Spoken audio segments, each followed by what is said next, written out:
Cerca de 1.500 alumnos riojanos se han presentado hoy a las pruebas de la EBAU. La Rioja es, junto a Madrid, la región de Murcia y Cantabria, las primeras en enfrentarse a esta prueba de acceso a la universidad. La jornada ha discurrido con absoluta normalidad. Solo 7 de todos los convocados no se han presentado. Ha sido la única incidencia de una prueba que ha comenzado hoy con las materias obligatorias de lengua, literatura e historia y también lengua extranjera. Nervios, muchos nervios para conseguir la nota de corte y poder elegir el acceso en la universidad deseada. Muchos nervios al principio, pero luego bien. Si me pongo a pensarlo ha sido bastante más fácil. He llegado al examen, lo he leído, el tema no era el que mejor me sabía, el de literatura, pero me he ido relajando. Encima me ha dado mucho tiempo para hacerlo. ¿Quieres estudiar? Enfermería. Necesito bastante nota, pero bueno, voy a intentarlo. ¿Qué quieres estudiar tú? Yo ingeniería. ¿Y qué necesitas? Creo que un 7 y pico, o sea que voy tranquilo. Café. ¿Necesitas? Pues 9,5 o 10. ¿Qué tal vas? Ahí vamos.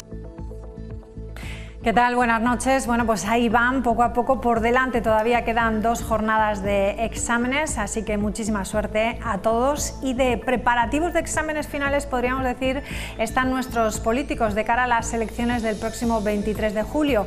Ya van saliendo las primeras encuestas, las vamos a ver. En todas dan la victoria al Partido Popular y esta que ven está elaborada por el Instituto 40DB para El País y la cadena SER. En ella se han planteado los 2 escenarios. Uno donde la izquierda iría unida. En ese supuesto, el PP ganaría las elecciones del 23 de julio, pero no podría gobernar.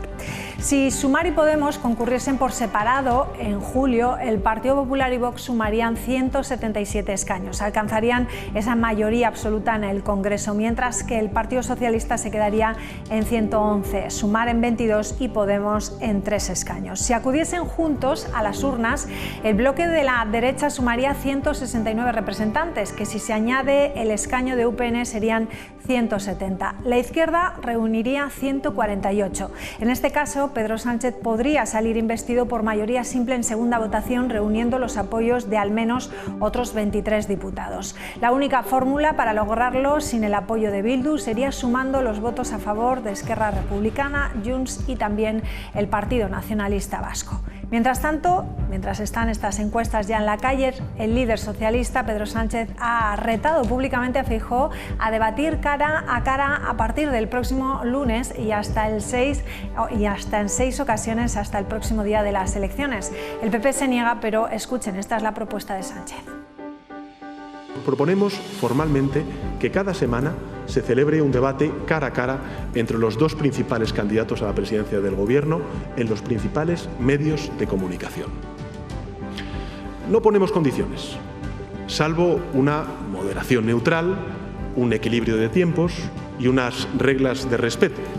Y por tanto, desde el mismo lunes estoy dispuesto y deseoso de contrastar con el candidato del Partido Popular sus visiones y sus proyectos, cara a cara. Bueno, pues como hemos dicho, el Partido Popular se niega. Dice que Alberto Núñez Feijóo no tiene ningún problema en debatir con nadie, pero que 6 debates son una exageración. Centricidad. Plantear 7 debates, 7 caras a cara. Lo decimos con absoluta rotundidad. Y cuando uno está ansioso, cuando uno no sabe por dónde sopla el viento, cuando uno quiere desviar la atención de los problemas que tienen los españoles, hace excentricidades. Bueno, pues un debate a 2 que tampoco ha gustado a una de las protagonistas de la actualidad política. Yolanda Díaz cree que España es mucho más que 2 hombres debatiendo. España no se resume en una foto entre Alberto Núñez Feijóo y Pedro Sánchez. Eso no es nuestro país. No se resume ahí. Esa es una España muy pequeñita. Es una parte de España, pero no llega. Nosotros miramos a una España ancha, a una España que es diversa. Una España, creo que es la España del año 23, que es la España del futuro, y que no se reduce, permítanme decirles, a un debate entre 2 hombres. Bueno, y hoy es el Día Mundial del Medio Ambiente. Hoy en todos los rincones del planeta se ha reclamado un mundo sin contaminación por plásticos. Cada año se producen a nivel mundial más de 400 millones de toneladas de plástico y se cree que la mitad de este material se concibe para una vida útil de un solo uso.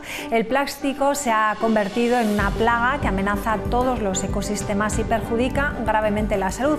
Fíjense además en estos datos que vamos a ver. Los microplásticos, esas partículas plásticas cuyo diámetro es inferior a 5 milímetros, bueno, pues invaden los alimentos, el agua e incluso el aire. Se estima que las personas ingieren más de 50.000 partículas de plástico cada año, e incluso muchas más si se tiene en cuenta esas partículas inhaladas. En nuestro país el año pasado se procesaron 1,4 millones de toneladas de plástico. Eso nos sitúa en la segunda posición de la Unión Europea en capacidad de reciclado de este material, y eso que solo se recicla el 10% de todo el plástico producido. El resto, el 80%, acaba en vertederos o en el medio ambiente.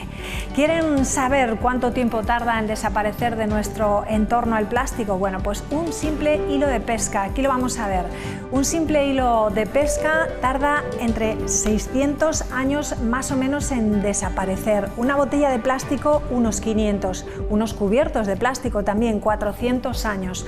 También podemos ver cómo un mechero que dejamos perdido en la playa, por ejemplo, tarda 100 años. Un vaso de plástico sencillo, 65 y 75. Una bolsa de plástico, todos usamos bolsas de plástico, 55 años. Vamos a menos, una suela de un zapato entre 10 y 20, una colilla de un cigarro 1 y 5 años y un globo 6 meses. Bueno, pues ¿cómo nos afecta a nuestra salud? Pues de forma muy diversa. Problemas respiratorios, por ejemplo, como puede ser el asma, la bronquitis crónica. Enfermedades también cardiovasculares, como ataques cardíacos, accidentes cerebrovasculares, hipertensión arterial. También nos puede dar problemas neurológicos en niños y en adultos, como la disminución del coeficiente intelectual, trastornos del desarrollo, deterioro de la memoria y también del aprendizaje. Problemas incluso dermatológicos, como el envejecimiento prematuro de la piel o la irritación cutánea. Que tenemos también afectaciones al sistema inmunológico, lo que puede aumentar las infecciones y las enfermedades. Bueno, pues en unos instantes reflexionamos sobre todo ello y lo hacemos con Javier Martínez Abaigar, catedrático de Botánica de la Universidad de La Rioja.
Bueno, pues le damos ya la bienvenida al catedrático de Botánica de la URA, Javier Martínez Abaigar. ¿Qué tal? Muy buenas noches. Hola, buenas noches, Bienvenido. María. Bueno, hemos estado viendo datos, la verdad que bastante alarmantes, ¿no? Como que llegamos a ingerir 50.000 partículas de plástico y no somos conscientes de ello, ¿no?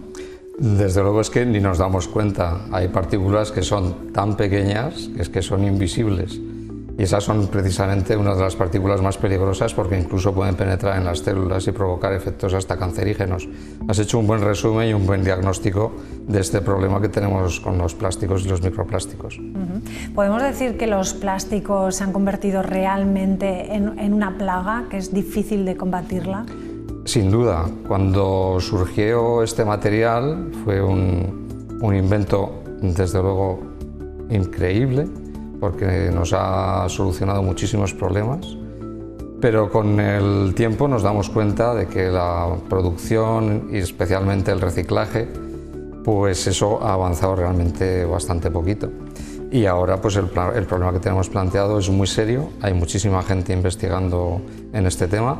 De hecho, cuando nosotros estuvimos en la Antártida el año pasado, había un grupo español que estaba trabajando en la presencia de microplásticos no solo en el océano, sino también en los organismos marinos de la Antártida, y encontraron microplásticos, es decir, que son capaces de llegar hasta los sitios más remotos del planeta.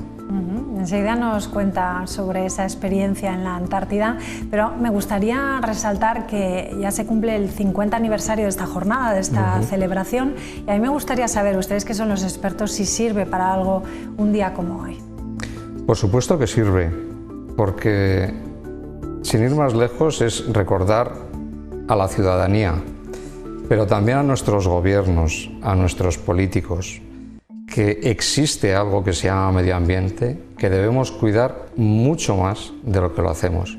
Es curioso que los que tenemos hijos procuramos, intentamos por todos los medios darles una cierta herencia, ¿no? Que su vida sea más cómoda. Bueno, pues la herencia que les vamos a dejar en el medio ambiente va a ser bastante penosa. Se van a encontrar con unos problemas ambientales que ellos no han contribuido a crear y sin embargo se van a tener que enfrentar a ellos, y además de una manera cada vez más acuciante. Bueno, pero los políticos lo saben, ¿no? Porque hace unos días el presidente francés dijo que si no hacemos nada, la cantidad de plástico de la que hablábamos antes se va a triplicar. Por lo tanto, sí son conscientes, ¿no? Digamos que el problema está ahí, y por lo tanto ignorarlo, pues hombre, sería realmente de estúpidos. Sin embargo, lo que es cierto es que los gobiernos no se ponen de acuerdo, porque en general yo creo que es que no se percibe este problema como algo inminente. Pensamos que el planeta tiene unos recursos infinitos y no es así. Entonces, en los periodos de gobierno, que son transitorios, ¿no? 4 años, si son 2 mandatos duplicamos, etcétera, digamos que no es una escala de tiempo suficiente para un partido político determinado, una coalición, para desarrollar un programa serio para solucionar nuestros problemas ambientales. De hecho, ningún país los puede solucionar solo. Lo que necesitamos es un acuerdo internacional importante, serio, que eso es lo que no acabamos de conseguir. Las Naciones Unidas, por ejemplo, nosotros que sobre todo trabajamos en el agujero de ozono y la radiación ultravioleta, en ese sentido, cuando se detectó este problema, que fue en los mediados de los años 70, rápidamente los países tardaron 10 años tan solo en hacer un acuerdo importante, que fue el Protocolo de Montreal, que se firmó en su primera acepción en 1987. Y ese protocolo ha funcionado estupendamente. Se han sustituido los gases destructores del ozono estratosférico por otros gases con menos efecto destructor. Y se va adecuando esa tecnología con sucesivas reuniones internacionales. Y en cada reunión se acuerdan más cosas. Esto, si lo contraponemos con el Protocolo de Kioto y todo lo derivado de eso, el Protocolo de Montreal ha sido el mejor acuerdo internacional de la ONU desde que existe la ONU. Sin embargo, el Protocolo de Kioto siempre ha funcionado mal, porque el reducir las emisiones de CO2, eso ataca frontalmente nuestro desarrollo. Nuestro desarrollo es un desarrollo absolutamente insostenible. Eso lo tiene que reconocer no solo la ciudadanía, sino también los gobernantes. Y ese desarrollo insostenible hay que cambiarlo cuanto antes, y esto es lo que dice, por ejemplo, Macron.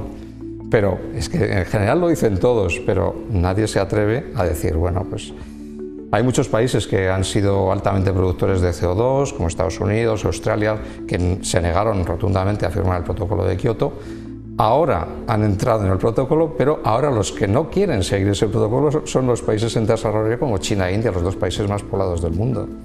Y entonces esos países grandes productores de CO2 que primero no firmaron y ahora firman, pues ahora afean la conducta de países que ellos dicen, no tenemos la culpa de lo que ha pasado hasta ahora, la tenéis vosotros, no nos digáis ahora a nosotros que limitemos nuestro desarrollo. Entonces ahí se crea un problema muy complejo, Y ahí estamos, completamente atascados. No podemos basar nuestro desarrollo, el desarrollo de la humanidad, en una economía que simplemente crece cuando crece el consumo. Ese consumo no puede ser infinito. Claro. Debemos basar nuestra economía en principios más sostenibles. Es verdad, porque no solamente hablamos de plástico, hablamos de cantidades millonarias de materiales de consumo que están ahí, y de qué forma afectan a los ecosistemas, que no hemos hablado de ello.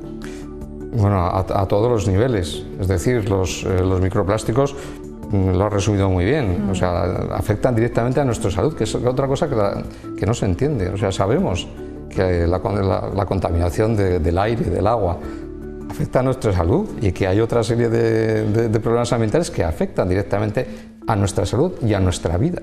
O sea, si hay un gran incendio, que podríamos entrar en es un tema muy complejo el de los incendios, pero hay riesgo de que se pierdan vidas.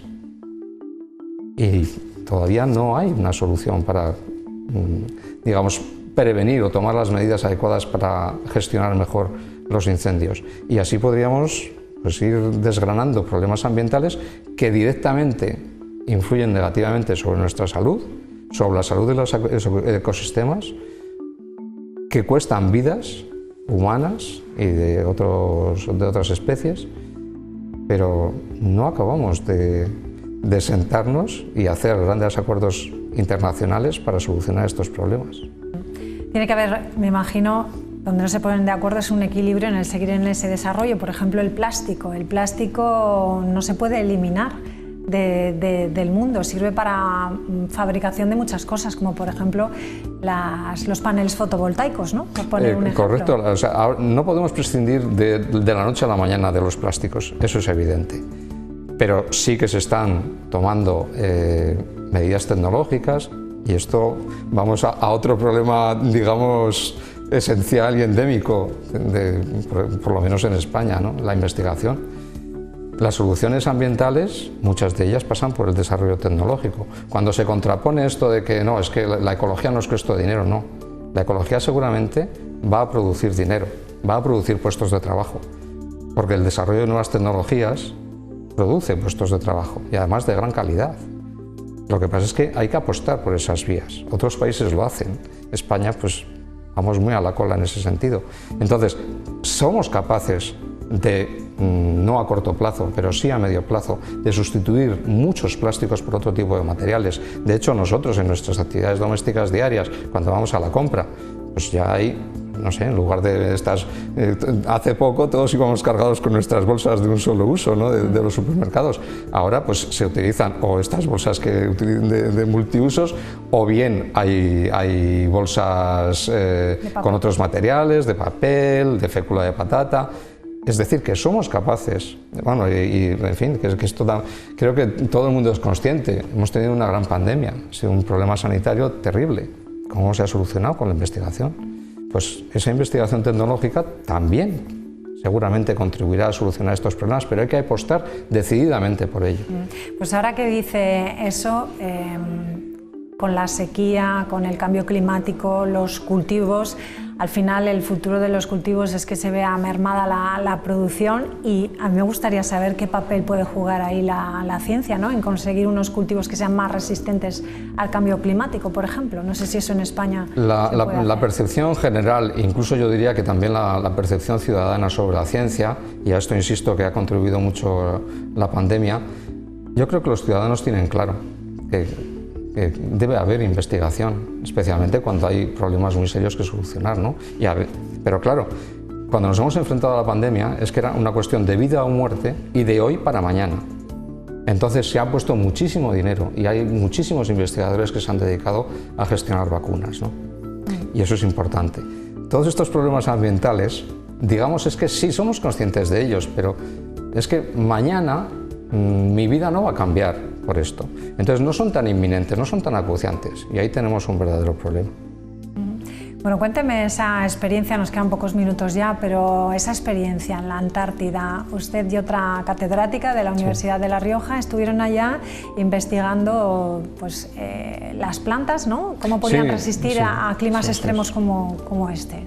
Bueno, hay que tener en cuenta que España lleva haciendo investigación antártica 36 años. Nosotros estuvimos el año pasado en la 35ª campaña antártica.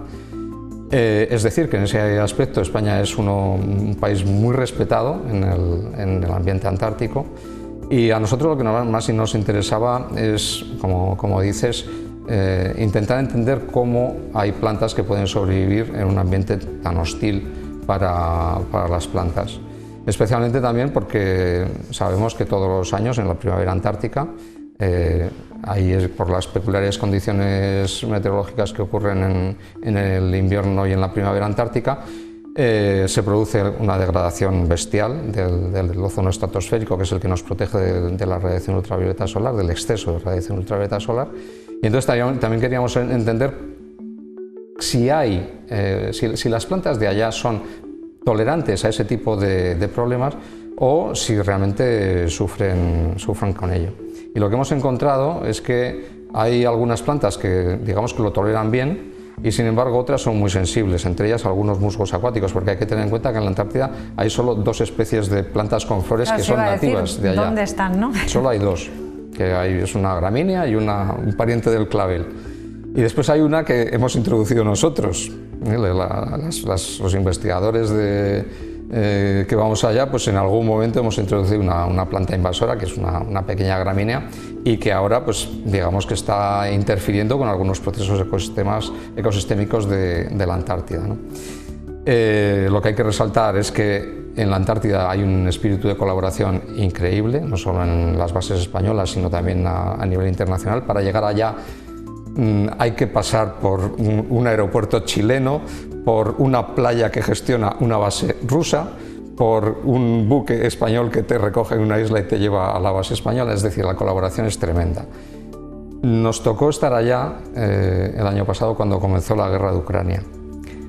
Nos mirábamos todos con incredulidad, porque ese espíritu de colaboración total que existe allá se contraponía con que en Europa, en el corazón de la civilización, volvíamos a tener una guerra, ¿no? Y es que parecía que estábamos viendo como una película, que era algo irreal, y no, estaba ahí, ¿no? Entonces, tanto la ciencia que se hace en la Antártida para intentar proteger esos ecosistemas que son, pues, en muchos casos vírgenes. Ahora hay un problema muy serio con la explotación del krill. El krill son unos pequeños crustáceos, unas pequeñas gambitas que son la base trófica de muchísimos organismos marinos. Se sigue pescando krill en la Antártida, eso es una barbaridad, y se sigue pescando krill porque son crustáceos muy ricos en omega 3, y entonces hay envases de omega 3 que además se jactan de decir, está hecho con krill de la Antártida.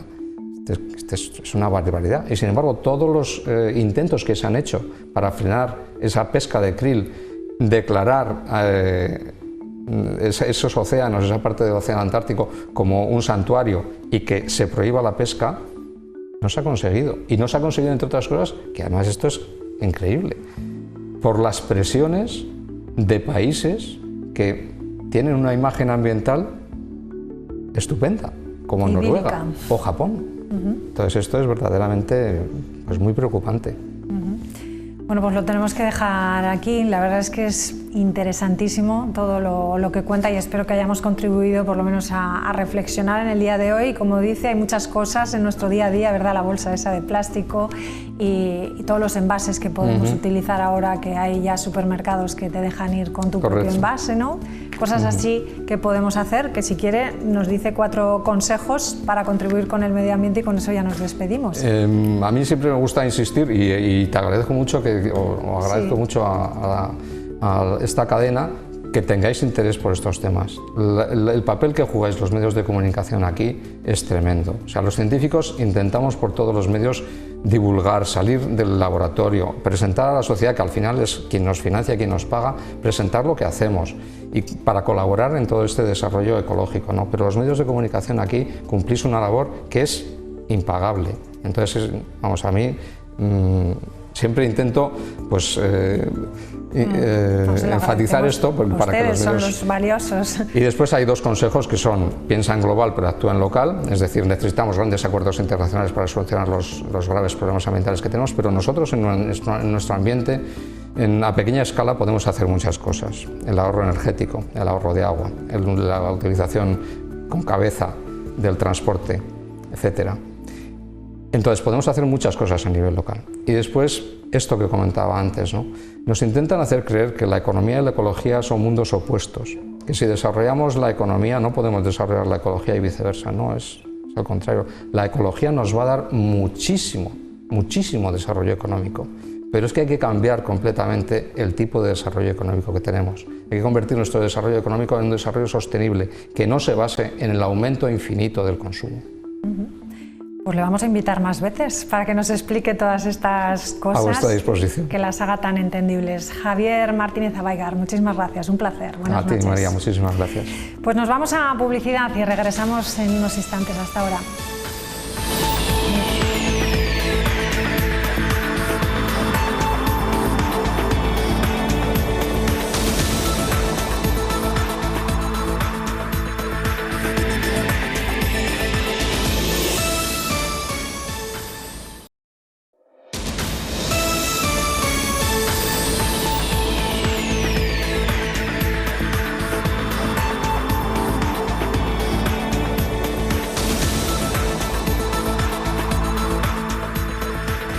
Proponemos formalmente que cada semana se celebre un debate cara a cara entre los dos principales candidatos a la presidencia del Gobierno en los principales medios de comunicación.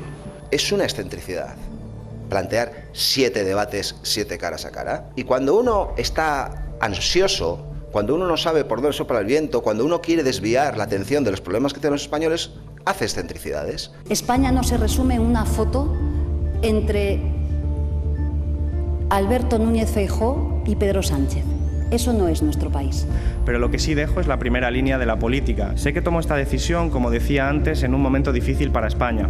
Aprovecho por ello también para hacer un nuevo llamamiento a todas las fuerzas de izquierdas para que trabajemos juntas dentro del proyecto de Sumar. En principio Sánchez, ¿no? Por varias razones. La alternativa a Feijóo además es Feijóo con Vox, porque si no, no le van a dar los números y en esa alternativa pues nosotros no vamos a estar. Una semana después ya tenemos la fecha de caducidad del sanchismo y esa fecha de caducidad del sanchismo es el próximo 23 de julio.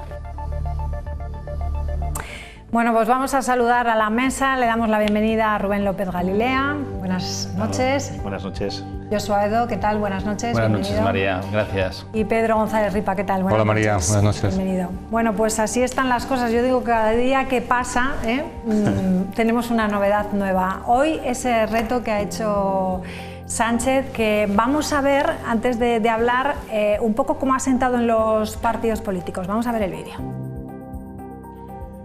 Pedro Sánchez acepta los debates propuestos por 4 medios de comunicación. No ponemos condiciones, salvo una moderación neutral, un equilibrio de tiempos y unas reglas de respeto. Y se abre al resto para celebrar un total de 6 con Alberto Núñez Feijóo. Es una excentricidad plantear 7 debates, 7 caras a cara. A ver, debatir nunca es una excentricidad.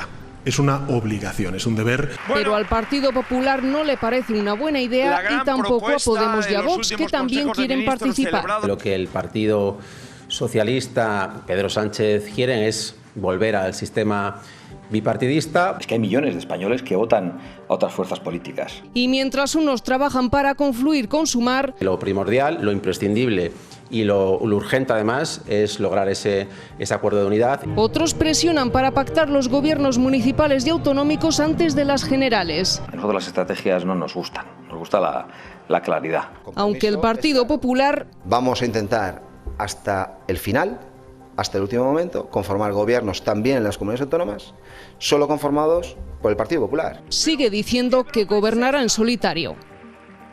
De burlarse de los mayores.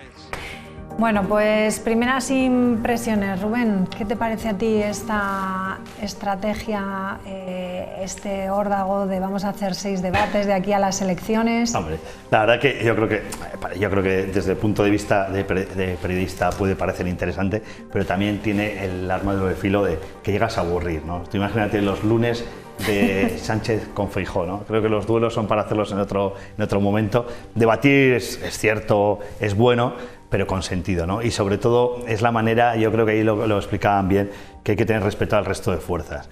porque luego, en un momento determinado, según se vayan los resultados del 23 de julio, puedes necesitarlos. Entonces también es verdad que estás ahí intentando debilitar al resto, que es lo que creo que también ha hecho Sánchez, ¿no?, con la convocatoria de elecciones, ¿no?, uniendo los dos casos, ¿no? Tú les pillas a contrapié, sobre todo al caso de Sumar, que todavía estaban ahí hablando de si se presentaron o no, entonces ahora intentas también quitarlos de la primera línea de la política. Entonces me parece un poco osado, una más de Sánchez para estas cosas. Los golpes de efectos le van muy bien, ¿no? A él le gusta ese tipo de golpes, los dio el lunes pasado y este lunes ha vuelto a dar el otro con el tema de los debates, pero me parece que desde el punto de vista político creo que se pierde, ¿no?, frescura. Josu, ¿qué lectura haces de todo esto que ha pasado en los últimos días? Porque tampoco han pasado semanas, últimos días. Bueno, sí, muy claro, Rubén. Me parece que en España no necesita ahora mismo un cara a cara entre Feijóo y Sánchez. Todo el mundo sabemos quién es Sánchez, lleva tiempo gobernando este país, todos sabemos de lo que es capaz y de lo que no es capaz. Ya nos aburrimos con él cuando en la pandemia salía, creo que todas las semanas también, para decirnos cosas de cómo iba el país. Yo creo que es momento ahora de pensar en España, de pensar en las necesidades que tiene este país. Hay que cambiar cosas. Y los cara a caras, yo creo que me parece también que es importante que haya debates entre todas las fuerzas políticas que tienen representación, y eso es lo fundamental. Y yo creo que Sánchez lo que está intentando es despistarnos, como siempre, y embarrullar la campaña, y eso no, sobre todo eso nos perjudica a los españoles, que somos los que tenemos que ir a votar este 23 de julio, que nos han quitado las vacaciones, pero bueno, hay que ir a votar, iremos a votar, y que libremente la gente decida a quién quiere que le represente después. Pedro. Bueno, yo creo que toda España ya conoce al presidente Sánchez, ¿no? Sánchez inició su camino saliendo escondido en un coche cuando había falsificado los votos a la elección de secretario general del Partido Socialista Obrero Español. A partir de ahí, gracias a, digamos, a la moción de censura del PNV, han sido 5 años de poder que ha sido un desastre. Entonces, ¿qué es capaz Pedro Sánchez? De todo. Va a embarrar ahora la campaña, va a ser capaz de hacer lo que sea. Y ese tipo de debates, pues yo creo que está desesperado, es una acción desesperada que busca, pues bueno, busca confrontar. Y a mí me hace gracia y también me entristece cuando habla de respeto, cuando fue el primero que insultó a Rajoy, ¿os acordáis?, en un debate televisivo. Entonces, ¿cómo puede hablar Pedro Sánchez de respeto? Para mí, bueno, Pedro Sánchez significa el mal que ha hecho a España. Esperemos que ya España ha hablado ahora en las municipales autonómicas, esperemos que hable el 23 de julio y por favor que se vaya. Y por favor, aquí pido al que ha votado el PSOE, por favor que se lo piense, que no vote, pero que no vote por favor a Pedro Sánchez, por favor. Está directo, Pedro. Pero no se puede pedir el voto todavía. Bueno, yo lo pido, por favor. Hasta el 7 de julio no empieza la campaña, que Pedro, no vote nadie a Pedro todavía... Sánchez, porque es que es el mal en persona, es que peor no ha podido hacer. El sí es sí. Ha votado con Bildu, ha votado con independentistas, ha manipulado el Poder Judicial. ¿Qué más? ¿Qué más?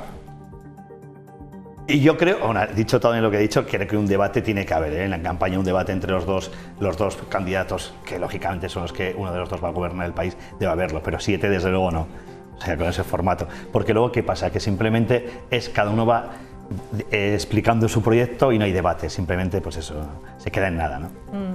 Bueno, la cosa es que el calendario va corriendo, ¿no? Y tenemos las listas, que hay que formar esas listas nacionales. Me parece que es el día 7, miércoles ya es el límite, por ejemplo, para el Partido Socialista, sí, ¿no? Sí. El día 9 para las coaliciones, y ahí tenemos a Sumar, la formación de Yolanda Díaz, que encara ya esta semana decisiva para conseguir esa candidatura de unidad.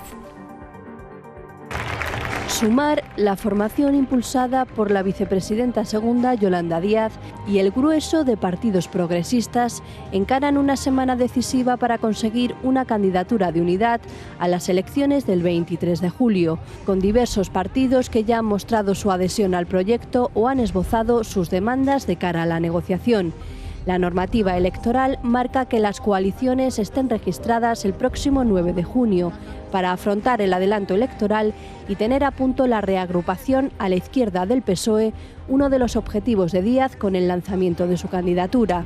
Así, los contactos se extienden a formaciones como Podemos, Izquierda Unida, En Común Podem y Alianza Verde, que forman parte del actual espacio de Unidas Podemos, y otros partidos ajenos como Compromís, Más Madrid Más País o la Chunta Aragonesista, entre muchos otros. La vicepresidenta segunda se mostró el pasado viernes optimista respecto a las negociaciones que mantienen con una quincena de formaciones progresistas, para proclamar que sin lugar a dudas habrá acuerdo, dejando claro que es necesario la discreción para que el proceso fructifique. En esta línea, las distintas fuerzas de izquierda han mostrado sus prioridades para esta negociación, donde se dirimen aspectos como el peso y posiciones en las listas electorales, propuestas programáticas, reparto de recursos y el enfoque de la campaña. Bueno, ¿qué pensáis de esto? ¿Se va a llegar a un acuerdo? Ahí en la información escuchábamos al final, pues donde va a venir los problemas, ¿no? ¿Quién lidera la lista? ¿Qué peso va a tener cada formación? Yo creo que comentamos en su momento aquí, cuando estaban aquí negociando a nivel regional Podemos con Izquierda Unida, y es que están abocados a ir juntos. Si no quieren desaparecer o perder bastante voto, yo creo que es la manera más adecuada para que vayan todos juntos. Luego es lo de siempre, puestos, dinero, eso ya vendrá después, y luego también lo que ocurra después de la campaña. Luego ya sabemos cómo este tipo de experimentos muchas veces, pues es verdad que luego suelen estallar, ¿no? Porque está tan atomizados los partidos que luego al final es muy complicado, pues eso, ¿no?, de llevar una línea. Y es verdad que nadie creo que se puede escapar que la cabeza de lista de Sumar va a ser Yolanda Díaz. O sea, a partir de ahí... Bueno, Iglesias ya ha dicho que ellos son generosos, por que eso no traten de humillar a... Eso es, pero no pasa nada, se puede ir Yolanda Díaz de uno y alguien de Podemos, no sé si Yolanda Belarra o incluso Irene Montero podría ir de dos, pero lógicamente yo creo que está todo preparado para que sea una candidatura personalista que une al resto de la izquierda progresista, que no es el PSOE. Y hoy han salido las encuestas en esas dos versiones, ¿no? En la de si tenemos unas elecciones con Sumar y Podemos unidos, y ahí, por ejemplo, no estarían juntos Sumar y Podemos. Aquí es donde el Partido Popular sí que ganaría las elecciones, y en el otro caso, en el que Sumar y Podemos irían juntos, sí que tendría problemas el Partido Popular para conseguir gobernar. No sé si habéis visto esta encuesta. ¿Tú la has visto, Rubén? ¿No? No, yo tengo otra por aquí de Romanía. Esta no la tenía. Esta es la de 40 dB para El País y la cadena SER. Han salido también otras dos, y en las dos le daban la victoria al Partido Popular, pero bueno, va a poder tener algún problema a la hora de son gobernar. Similares todas, o sea, más o menos yo creo que es todo tendencias, ¿no? Ahora mismo creo que nadie se escapa que la ola azul que hubo en España este domingo puede lógicamente ser la alternativa que más voten los españoles, pero luego va a ser el tema de los pactos, lo de siempre. Yo creo que mayoría absoluta el Partido Popular no va a lograr, o sea, a tenor de las encuestas. Bueno, también, es verdad que tiene razón Josu, que eso también nos pasó aquí en La Rioja, que no pensábamos que iba a haber mayoría, pero bueno, yo pensando que no puede haber mayoría, luego a ver con quién puede pactar el Partido Popular, que en principio sería con Vox, pero hasta qué punto quieren depender de Vox, ¿no? O sea, sería un poco ver con cuántos votos se queda el Partido Popular, y luego si se puede conformar una alternativa con el PSOE y el resto de partidos, que ya lo ha conseguido en una ocasión, ¿no? Josu, ¿qué decías que sí va a Bueno, es lo mismo que ha pasado aquí en Sí. La Rioja. Yo he seguido la campaña bastante de cerca en el Partido Popular, y ya la última semana se veía, yo por lo menos lo veía que tanto Gonzalo como Conrado en el Ayuntamiento iban a conseguir la mayoría absoluta. Es cierto que los números no son los mismos que aparecen ahora a nivel nacional, que es más complicado, ¿no?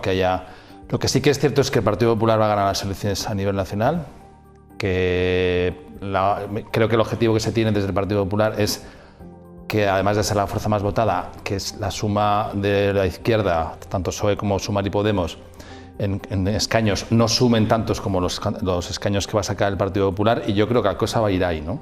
Porque me parece que las encuestas, las dos últimas semanas de la campaña, la gente siempre tiene que tener en cuenta que hay un 20% de gente que sabe a quién no va a votar, y hay un 10% de gente que decide el voto pues prácticamente por los 2 o 3 últimos días. Al final dice, pues si las encuestas dan que va a ganar el Partido Popular y que va a sumar o está a punto de sumar, pues al final la gente yo creo que se va a decantar por votar al Partido Popular para que gobierne en mayoría o cerca de la mayoría. Es lo mismo que pasó, por ejemplo, pues en las últimas elecciones generales, en las anteriores, en las que hubo una avalancha de gente. Yo creo que fueron las primeras de Pablo Casado, que la gente votó mucho a Ciudadanos para que pactara, ¿no? Alberto Rivera, que pactara con el PSOE, y nadie le daba tantos escaños a nivel nacional a Albert Rivera en Ciudadanos, pero al final la gente, yo creo que la gente es lista y sabe lo que quiere. Y luego hay otra cosa que creo que es importante tener en cuenta en estas elecciones, a pesar de lo que yo creo que piensa Pedro Sánchez, es que va a haber una avalancha de voto de gente. O sea, la gente está con unas ganas de votar, no sé si por lo que dice Pedro, de echarle a Pedro Sánchez, que puede ser, pero hay una gente que está con muchísimas ganas de votar.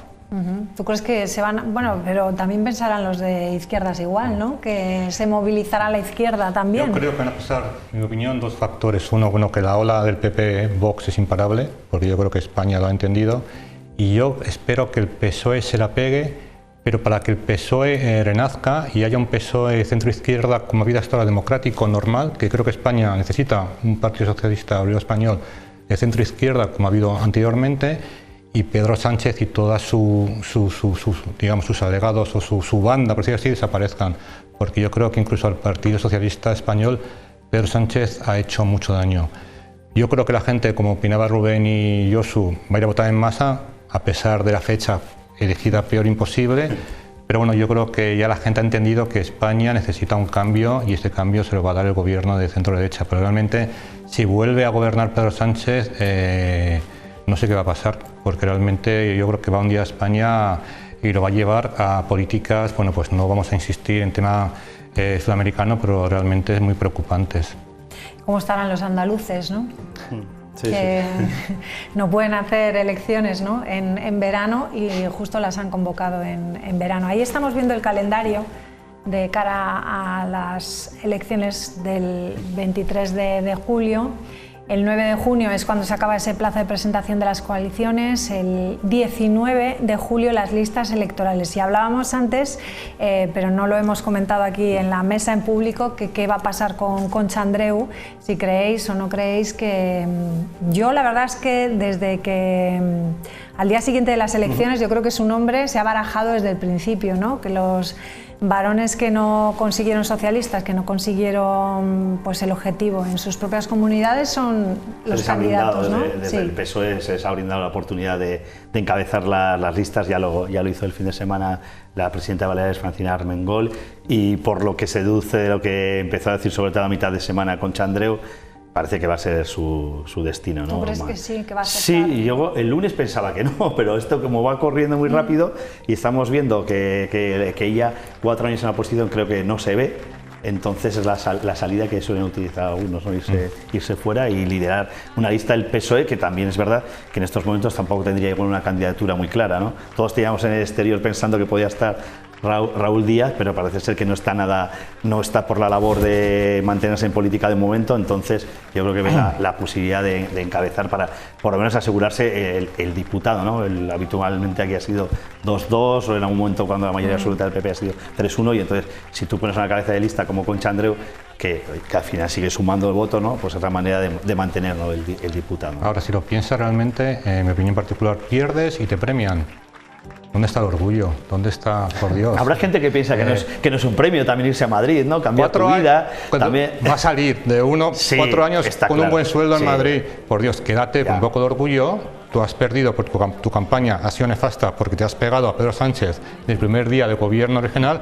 Quédate, asume tu error y da la cara. Ahora te vas al Congreso, pagado por todos los españoles, 80.000 euritos y a vivir. Y aquí dejas...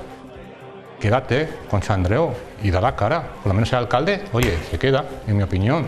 De momento se queda. De momento se queda. Yo creo que la pregunta no está decidido. Sí. De todas formas, la pregunta no es qué va a pasar con Concha, sino qué va a pasar con el Partido Socialista aquí en La Rioja, porque los resultados que ha obtenido son bastante malos. Entonces tienen que buscar un líder. A ser que Concha ha sido presidenta 4 años, la gente ha respondido en las urnas de manera mayoritaria a favor del Partido Popular. Entonces, bueno, ¿qué líder va ahora a liderar el Partido Socialista, ¿no? Que Concha se vaya a Madrid, pues hombre, al final también los partidos políticos tienen que buscar una salida, como decía Rubén, ciertamente digna Para que puede ser una escapada. ¿Por qué? Que se vaya a la esto es política. que se vaya a la empresa privada. Pero que se vaya a la empresa privada a buscarse la vida como todos los españoles. ¿Por qué los españoles tienen que seguir pagando a esta señora un sueldo de diputada? Que se vaya a la empresa privada y que deje paso a alguien joven del PSOE que crezca. Pero le pagamos a todos los diputados, no solo a Sí, no, pero que tenemos algunos casos también. Sí, también, sí. Pero bueno, es que... No, pero bueno, esa pregunta que dices es buena, ¿no? ¿Qué figura tenemos del Partido Socialista que pueda liderar ahora mismo? María Marrodán. Ya, pero María también ha dado el paso, está en el ayuntamiento, entonces también es verdad que cuando ya dejó la delegación ya estuvo también en su momento en Madrid, entonces yo creo que es la manera que ven. Sí que es cierto que sorprende cuando realmente el Partido Socialista lo diseñas a tu manera en La Rioja, ¿no? Cuando con el Congreso quitas a la parte crítica del PSOE y entonces, claro, de repente ahora te surge este momento y te vas a Madrid. Claro, bueno, también hay que buscar un dijo liderazgo que también. se podía compaginar. Sí, se puede las dos compaginar, cosas, sí. ser secretaria general. Sí, claro, no va a dejarlo, lógicamente. Sí, no. Hombre, pero si no le echen, se va a seguir ahí claro. manteniendo el puesto, eso está claro, si no le echan. Bueno, pues como esto va muy rápido, nos enteraremos pronto nada. de a ver qué es lo que pasa. Muchísimas gracias, María, a los tres. Gracias. Que descanséis y a todos ustedes también. Les dejamos ya con los deportes. Adiós, buenas noches.